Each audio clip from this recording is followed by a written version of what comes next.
सर्वांना हरिओम. आज आपण मनाच्या श्लोकातील श्लोक क्रमांक 154चा अभ्यास करणार आहोत. हा श्लोक क्रमांक 154 असा आहे. महावाक्यतत्वादिके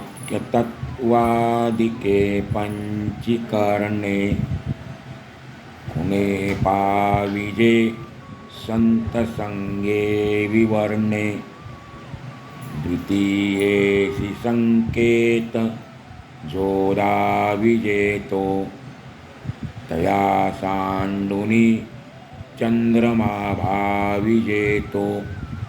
आपण श्लोक पुन्हा ऐकूया. महावाक्यतत्वादिके पंचीकरणे खुणे पाविजे संतसंगे विवर्णे द्वितीयेसि संकेत जोदा विजेतो तया सांडुनी चंद्रमा भाविजेतो. या श्लोकातल्या काही शब्दांचे अर्थ पण पाहूया. पहिल्या चरणात शब्द आलेला आहे महावाक्य, म्हणजे वेदातील बोधवाक्य. वेदातील बोधवाक्य. तत्वादिके, पुढे शब्द आहे तत्वादिके. त्याचा अर्थ आहे तत्वज्ञानातील विचार. तत्वज्ञानातील विचार. पंचीकरणे. पंचीकरणेचा अर्थ आहे पंचमहाभूतांपासून होणारी विश्वरचना. पंचीकरणेचा अर्थ आहे पंचमहाभूतांपासून होणारी विश्वरचना. चरणात शब्द आलेला आहे खुणे. खुणेचा अर्थ आहे खुणेने, चिन्हांनी. खुण म्हणजे चिन्ह, म्हणून त्याचे दोन अर्थ आहेत. शब्दशः अर्थ आहे खुणेचा अर्थ आहे खुणेने, दुसरा अर्थ आहे चिन्हांनी. पाविजे म्हणजे प्राप्त होतं.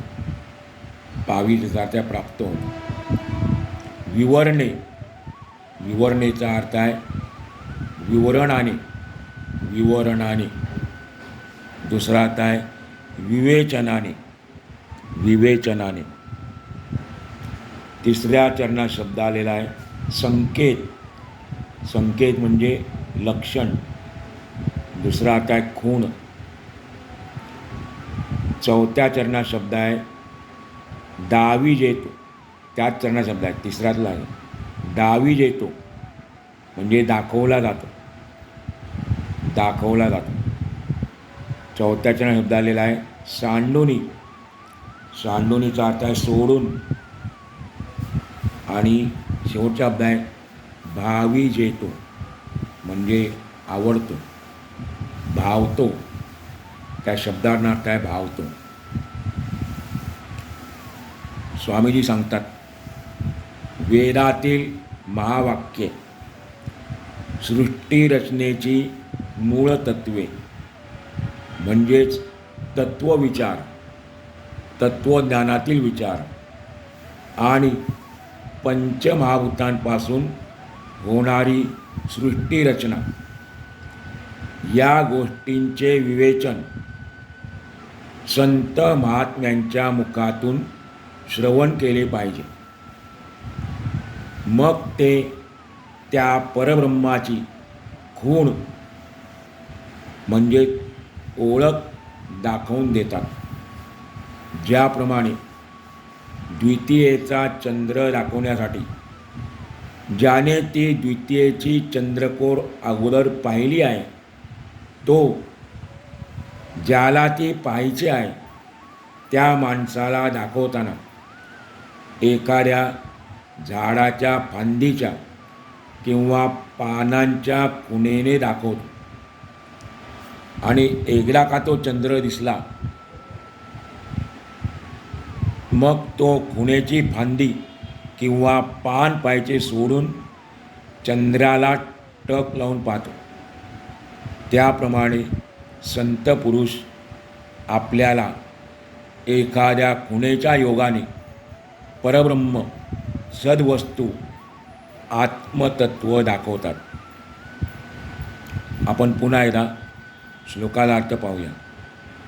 स्वामीजी सांगतात, वेदातील महावाक्ये सृष्टीरचनेची मूळतत्वे म्हणजे तत्वविचार, तत्वज्ञानातील विचार आणि पंचमहाभूतांपासून होणारी सृष्टीरचना या गोष्टींचे विवेचन संत महात्म्यांच्या मुखातून श्रवण केले पाहिजे.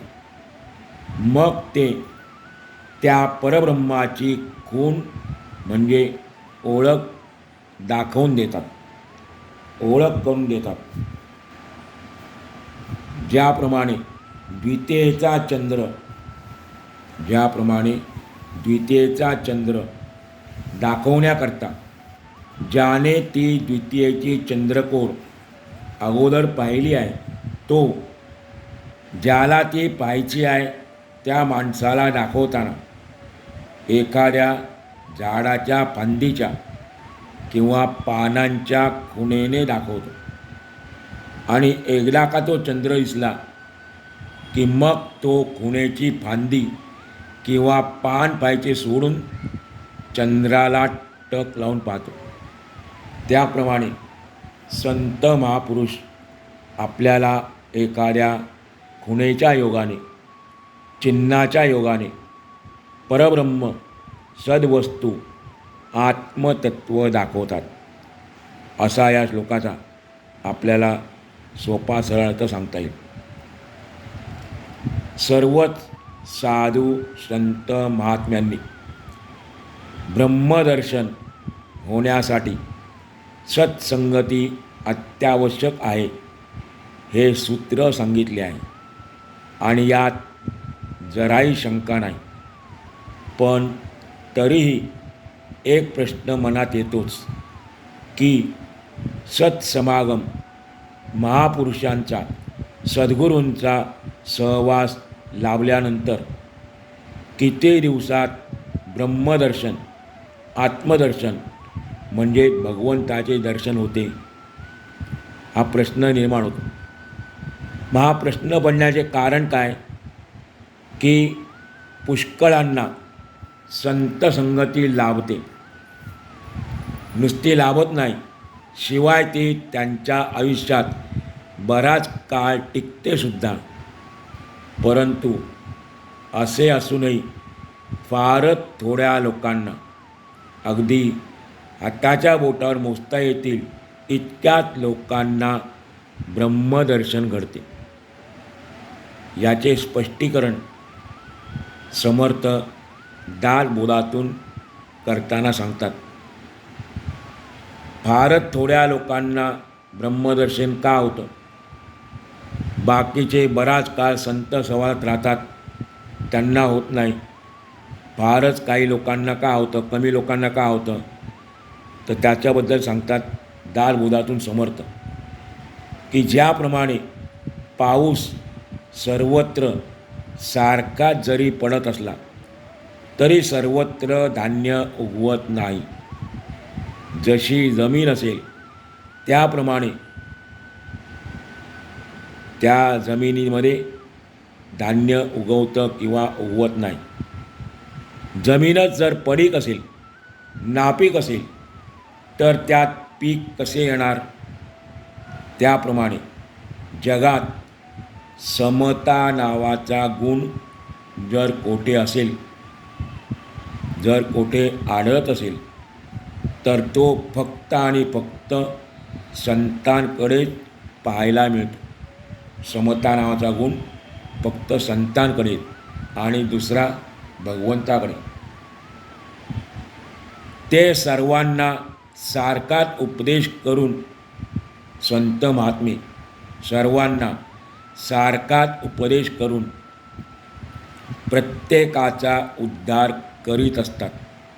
म्हणून जाणतेनी गुरु भजिजे तेणे कृतकार्य होईजे. जाणतेनी गुरु भजिजे तेणे कृतकार्य होईजे असे विश्वमाऊली ज्ञानेश्वरीतून सांगतात. जे जाणते आहेत, जाणकार आहेत, अर्थात जे मुमुक्षू आहेत, त्यांनी गुरु भजिजे म्हणजे गुरूंची सेवा करावी. त्याचे फायदे आपल्याला माहिती आहेत, मग आपल्या ते आत्मविश्वास घडवतील. पुढे म्हटलेलं आहे तेणे कृतकार्य होईजे, त्यामुळे आपल्या जीवनाची कृतकृत्यता आपल्याला लाभते असे सांगणारे विश्वमाऊली ज्ञानेश्वरी सांगतात आपल्याला. सत्संगती खट नट दुष्ट दुर्जन दुराचारी जरी असले तरी त्या महापुरुषांच्या देहबोलीने, त्यांच्या अगाध वाणीने, किती खट असतील, किती नट असतील, दुष्ट असतील, तरी ते आपल्या दुष्प्रवृत्तीचा त्याग करतात. महापुरुषांमध्ये सामर्थ्य आहे. आपल्या देहबोलीने, त्यांच्या अगाध वाणीने अशा दुर्जन दुराचारी माणसातली दुष्प्रवृत्ती त्याचा त्याग करायला भाग पडते. परमार्थ हा कल्पनेचा विषय नसून ते अनुभवाचे किंबहुना स्वानुभवाचे क्षेत्र आहे. दुसऱ्याच्या अनुभवाचे नाही, स्वतःच्या अनुभवाचे क्षेत्र आहे. आणि त्या ठिकाणी कोणत्याही कल्पनेला थारा नाही, वाव तर बिलकुल नाही. संत परमात्म तत्वाशी एकरूप झालेले असतात. त्यांना ब्रह्मदर्शनाचा साक्षात्कार झालेला असतो आणि म्हणून संतच आपल्याला ब्रह्मदर्शनाचा साक्षात्कार करून देण्यासाठी समर्थ असतात. याबाबत म्हणजे ब्रह्मसाक्षात्काराबाबत त्यांना आलेला अनुभव ते सर्वांना वाटत फिरत असतात, सर्वांना देत असतात. जगद्गुरू श्री संत तुकाराम महाराज एका अभंगातून लिहितात, अनुभवे आले अंगा ते या जगा देतसे. मला जो स्वतःला अनुभव आला, अंगामध्ये स्वतःला, तो मी जगाला देतो आहे, जगाला वाटत फिरतो आहे. दुसरा एक अभंग आहे याच बाबतीमध्ये, सेवितो हा रस वाटितो आणिका. हा जो भक्तिरस आहे, प्रेमरस आहे, ज्याचा मी अनुभव घेतला, तो मी स्वतः सेवन करतो आणि इतरांना देखील वाटतो. संत सद्गुरू आपल्याला भगवंताची ओळख करून देतात. त्यासाठी आपल्याला भगवंताची खूण सांगतात. पण त्यांनी अनुभवाने जे सांगितले, त्यांचा अनुभव हा ज्याचा त्यालाच म्हणजे स्वतःलाच घ्यावा लागतो. संतांनी एकदा बोध केला तर तो अनुभवाचा बोध ज्याचा त्यालाच होतो, स्वतःलाच घ्यायला लागतो. साखर गोड लागते असा दुसरा अनुभवाने सांगतो, अर्थात तो त्याचा अनुभव असतो. पण आपल्याला स्वतः साखर खाल्ल्याशिवाय साखरेच्या गोडीचा अनुभव कसा बरे येणार? स्वानुभव संपन्न महात्मे महावाक्यांच्या खुणांच्या, लक्षणांचा किंवा चिन्हाचा उपयोग करून प्रत्यक्ष ब्रह्मतत्व आपल्या अनुभवाच्या कक्षेत आणण्याची कला शिकवतात. आपल्याला ते सर्व अवघड वाटतं, परंतु साधू संत महात्मे आपल्याआधी अत्यंत सोप्या पद्धतीने, सहज सुलभ आपल्याला कळेल अशा रीतीने ते आपल्या अनुभवाच्या कक्षेत आणण्याची कला शिकवतात. भगवंताच्या निश्वासातून निघालेल्या 4 वेदांनी 4 महावाक्यांच्या आधारे आपल्याला ब्रह्मदर्शन म्हणजे स्वस्वरूपाची ओळख करून दिली आहे. प्रत्येक वेदामध्ये एक एक महावाक्य आलेलं आहे. ऋग्वेदात आलेले महावाक्य प्रज्ञानम ब्रह्म. ऋग्वेदातलं वाक्य कोणतं आहे? प्रज्ञानम ब्रह्म, म्हणजे आत्मज्ञान हेच ब्रह्मज्ञान. यजुर्वेदात आलेले महावाक्य अहम ब्रह्मास्मी, म्हणजे मी ब्रह्म आहे. हे वाक्य आहे महावाक्य यजुर्वेदातलं. सामवेदातील महावाक्य आहे तत्त्वमसी. इथे तत्व शब्द नाही आहे, त्याची फोड करूया आपण. तत्त्वमसीमध्ये पहिला शब्द आहे तत्. तत् म्हणजे ते, म्हणजे ब्रह्म, ते ब्रह्म. त्वमचा अर्थ आहे तू, त्वम म्हणजे तू, आणि असी म्हणजे आहेस. याचा अर्थ आहे ते ब्रह्म तू आहेस. तत्त्वमसी हे महावाक्य आहे सामवेदातील. आणि अथर्ववेदातील महावाक्य अयम आत्मा ब्रह्म. याचा देखील आपल्याला थोडक्यात फोड करायला लागेल. अयम आत्मामध्ये दोन शब्द आहेत. अयम म्हणजे हा, आत्मा म्हणजे आत्मा, ब्रह्म म्हणजे ब्रह्म. हा आत्मा ब्रह्म आहे, जो सर्वांच्या अंतर्यामी आहे. तो आत्माच ब्रह्म आहे. समर्थांनी सुद्धा या बाबतीत एक अभंग लिहिलेला आहे. तो अभंग असा आहे: तत्त्वमसी आणि अहम ब्रह्म ऐसे. तत्त्वमसी आणि अहम ब्रह्म ऐसे, जाण हे विश्वासे महावाक्य. जाण हे विश्वासे महावाक्य. अयम आत्मा ब्रह्म आणि ज्ञान ब्रह्म. अयम आत्मा ब्रह्म आणि ज्ञान ब्रह्म. दास म्हणे वर्म वेदवाक्य. दास म्हणे वर्म वेदवाक्य. या ठिकाणी त्यांच्या नावाचा उल्लेख आहेच, पण पुढे ते म्हणतात वेदवाक्य रामी रामदास पाहे. वेदवाक्य म्हणजे महावाक्य रामदास स्वतःच्या ठिकाणी पाहतात. म्हणजे या सर्वांचा अनुभव, ही जी महावाक्य आहेत यांचा अनुभव प्रत्यक्ष स्वामीजींनी घेतला होता. संत संगतीत राहिल्यावर सद्गुरू आपल्याला या चारही वाक्यात सांगितलेल्या महाबोधाची जाणीव करून देतात.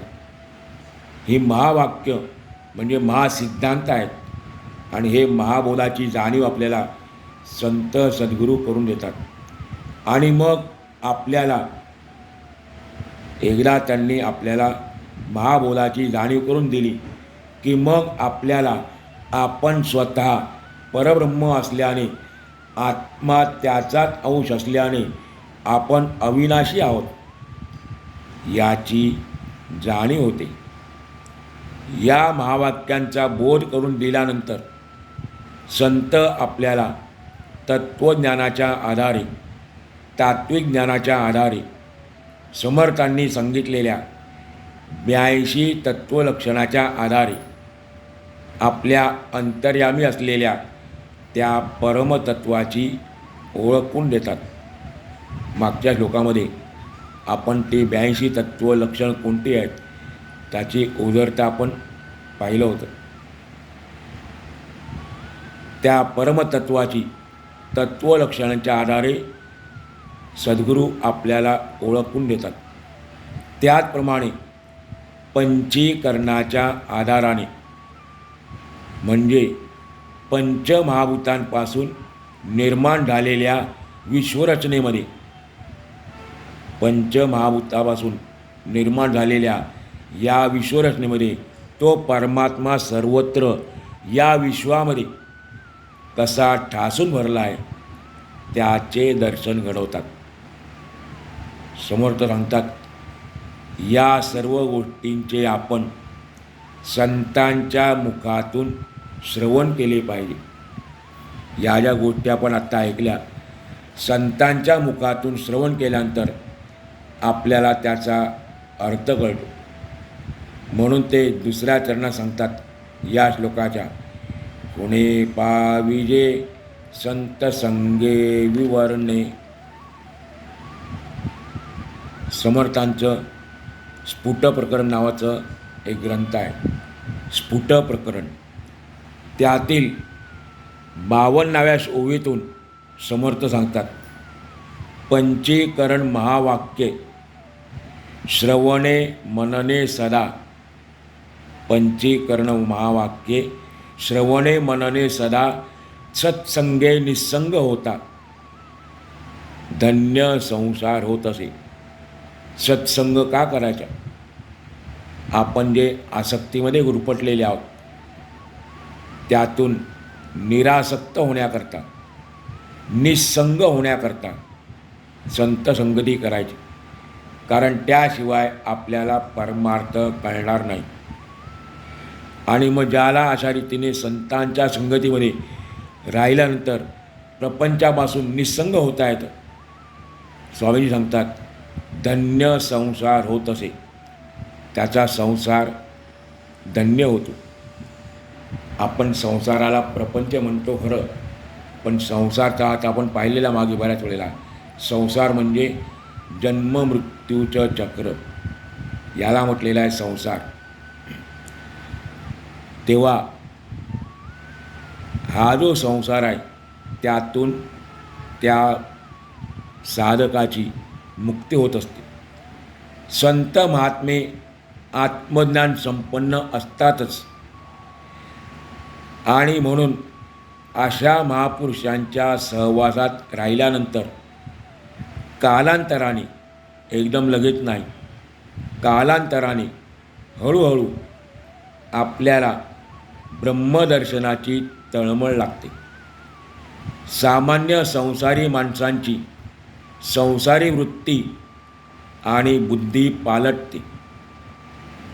अशा प्रकारे ब्रह्म जाणून घेणाऱ्या ब्रह्मजिज्ञासू साधकाला सद्गुरू परमात्म तत्वाची, सद्वस्तूची म्हणजे स्वस्वरूपाची ओळख एका विशिष्ट संकेताद्वारे काही चिन्हांच्या, लक्षणांच्या माध्यमातून करून देतात.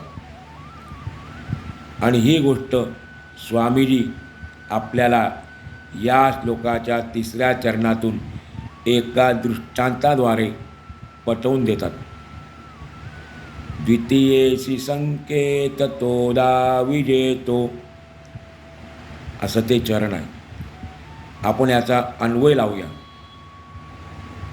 तो द्वितीयेसी संकेत दावी देतो. तो द्वितीयेसी संकेत दावी देतो. आता तो म्हणजे महापुरुष, तो म्हणजे महात्मा, सद्गुरू, ज्याला ब्रह्मदर्शन झाले आहे तो. स्वामीजी चंद्राच्या दृष्टांतातून सांगतात, ज्याने द्वितीयेच्या चंद्राची कोर स्वतः पाहिली आहे तोच ज्याला ती पाहायची आहे, म्हणजे पाहण्याची इच्छा करणाऱ्या मुमुक्षू माणसाला एखाद्या झाडाच्या पानाच्या किंवा फांदीच्या खुणेने चंद्र दाखवतात. खूण आहे ती चंद्रा दाखवण्याची, कारण तो चंद्र कुठला आहे? द्वितीयेचा आहे. त्याची कोर असते म्हणून चंद्रकोर म्हणतात त्याला. तर सद्गुरू अशा मुमुक्षू माणसाला एखाद्या झाडाच्या पानाच्या किंवा फांदीच्या खुणेने चंद्र दाखवतात, म्हणजे ज्याला ब्रह्मदर्शन व्हावे अशी जिज्ञासा आहे त्याला सद्गुरू वेदांची महावाक्ये, तत्त्वज्ञान, पंचीकरण इत्यादींच्या संकेताने म्हणजेच खुणेने चंद्र, आता हे चंद्र दृष्टांतातला आहे, पण इथे अर्थ काय? चंद्र म्हणजे जे परब्रह्म आहे, महावाक्यादी साधन आहे, त्याचे दर्शन घडवतात. आणि जेव्हा त्या साधकाला चंद्राची ओळख होते, चंद्राचे म्हणजे ब्रह्माचे दर्शन होते, तेव्हा त्याला परमतत्वाचा, परमात्म वस्तूचा अनुभव येतो. वास्तविक द्वितीयेची चंद्रकोर आपल्याला पटकन दिसत नाही, परंतु जो जाणता माणूस आहे, जाणता कोणाला म्हटलेला आहे, ज्याने स्वतः ती चंद्रकोर पाहिली आहे तो म्हणजे पुन्हा एकदा सद्गुरू. द्वितीयेची चंद्रकोर पटकन दिसत नाही, परंतु जो जाणता माणूस आहे तो ती चंद्रकोर दाखवण्यासाठी आजूबाजूच्या खुणा सांगतो. समजा हातामध्ये काठी असेल आणि चंद्र झाडाच्या मागे असेल तर तो आजूबाजूच्या खुणा सांगतो. अमुक ठिकाणी पहा, अमुक जागेवरती पहा, ती बिल्डिंग आहे, त्या बिल्डिंगच्या पुढे ते झाड आहे, त्याच्या पुढे ती फांदी आहे, त्याच्या पुढे जाऊन अशा रीतीने तो काठीने खुणेने दाखवतो. त्यामुळे पाहणाऱ्याला चंद्रकोरीची दिशा समजते. जरी त्या जाणकार महात्म्याने चंद्रकोर दाखवली, ठीक आहे, त्याने पाहिलेली आहे, पण त्याने जरी दाखवली तरी देखील चंद्रकोर ज्या दिशेला आहे त्या दिशेने आपल्याला स्वतःलाच पाहावे लागते.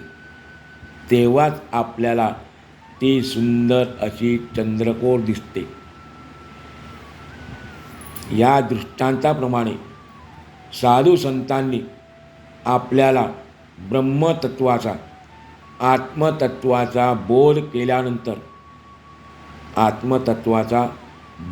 केल्यानंतर त्या परात्पर परब्रह्माचे दर्शन होते.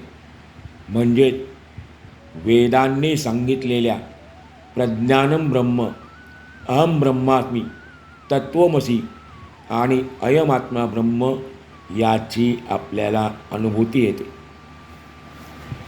या ठिकाणी मनात एक प्रश्न निर्माण होतो की पौर्णिमेचा चंद्र अतिशय सुरेख सुंदर आहे.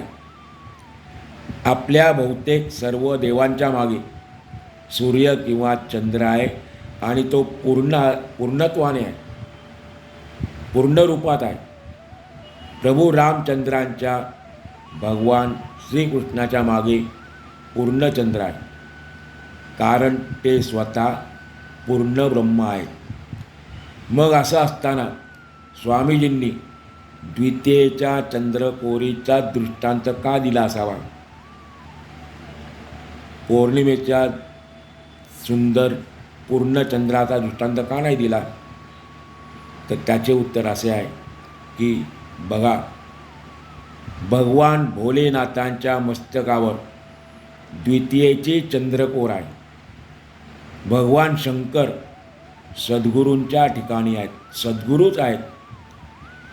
अपूर्ण चंद्राप्रमाणे असलेल्या अपूर्ण जीवांना, अज्ञानी जीवांना सुद्धा जो आपल्या मस्तके धारण करून त्यांचे अपूर्णत्व घालवून अज्ञान समूळ नष्ट करून त्यांना पूर्णत्व प्राप्त करून देतो, तो सद्गुरू असतो.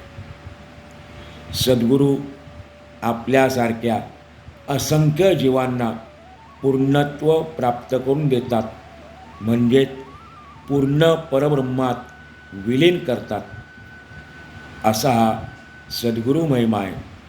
आणि म्हणून कदाचित स्वामीजींनी पूर्ण चंद्राची दृष्टांत न देता अर्ध्या चंद्रकोरीचा म्हणजे द्वितीयेच्या चंद्रकोरीचा दृष्टांत दिलेला आहे.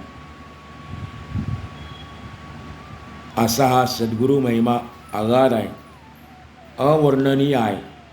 म्हणून माणसाने नरदेह प्राप्त झाल्यानंतर अपूर्णत्व संपून पूर्णत्व प्राप्त करून घेण्यासाठी संत संगती, महापुरुषांचा आश्रय म्हणजे सहवास केलाच पाहिजे. आज आपण या ठिकाणी आजचा पूर्ण करू.